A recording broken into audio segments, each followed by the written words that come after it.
आदत हो चुकी है तेरी।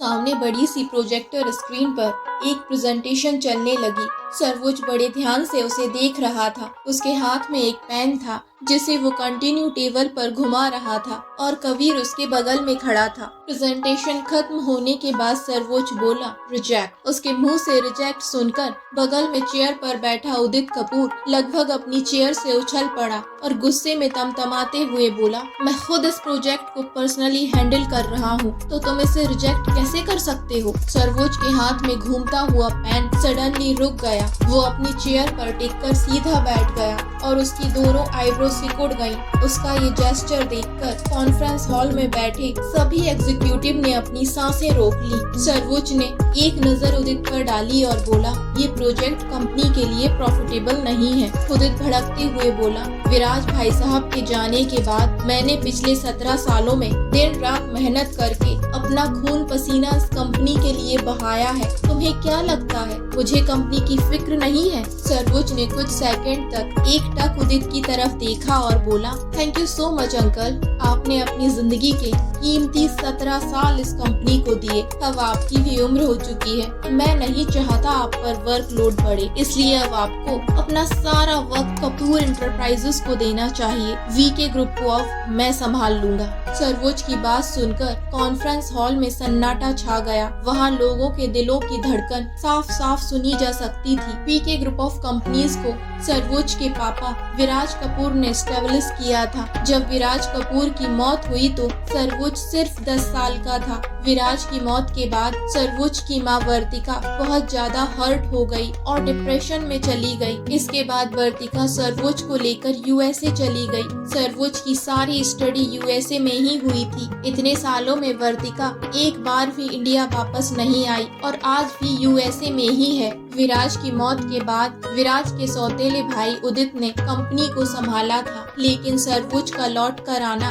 उदित को जरा भी अच्छा नहीं लगा और उससे भी ज्यादा बुरा उदित को ये लगा कि सर्वोज ने आते ही कंपनी के सारे स्टाफ को चेंज कर दिया और हमेशा से जो कंपनी एवरेज टर्नओवर देती थी उसे 4 सालों में ही एशिया की नंबर 1 कंपनी बना दिया। हालांकि सर्वोज के दादाजी धीरज कपूर ने कपूर इंटरप्राइजेस को एस्टेब्लिश किया था और अभी भी उदित के पास वो कंपनी थी, लेकिन इस वक्त कपूर इंटरप्राइजेस की मार्केट वैल्यू वीके ग्रुप के 25% के बराबर भी नहीं थी। सर्वोज कबीर की तरफ देखकर बोला, कबीर अंकल के फेयरवेल के लिए ऑफिशियल डिनर ऑर्गेनाइज करो, उसकी कोई जरूरत नहीं है। उदित ने दांत पीसते हुए कहा। उसकी पूरी बॉडी में गुस्से से आग लग रही थी। गुस्से की वजह से उसकी सांसें ऊपर नीचे होने लगी और उसका फेस इतने सारे एग्जीक्यूटिव के सामने होने वाली इंसल्ट से काला पड़ गया था। उसने हमेशा ही सोचा था कि कपूर इंटरप्राइजेस के साथ साथ वीके ग्रुप भी उसके पास रहेगा, लेकिन सर्वोज ने इंडिया वापस आकर उसकी सारी प्लानिंग को फेल कर दिया। वीके ग्रुप के बैलेंस शीट में वो करोड़ों रुपए की हेरफेर करता था,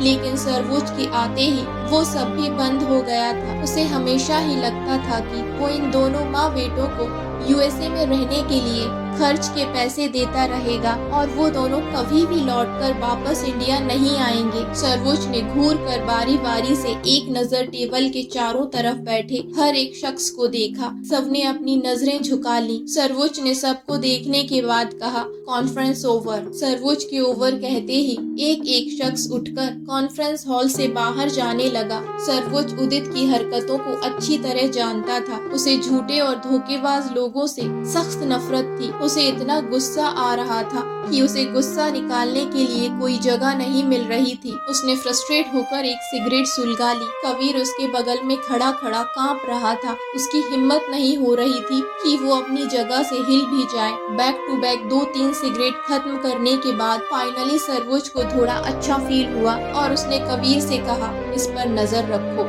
उसका गुस्सा शांत देखकर कबीर ने भी राहत की सांस ली और फौरन बोला, यस सर। ख्याति ने अपनी यूनिवर्सिटी की क्लास अटेंड की और उसके बाद वो और नूपुर दोनों ऑडिशन के लिए चले गए।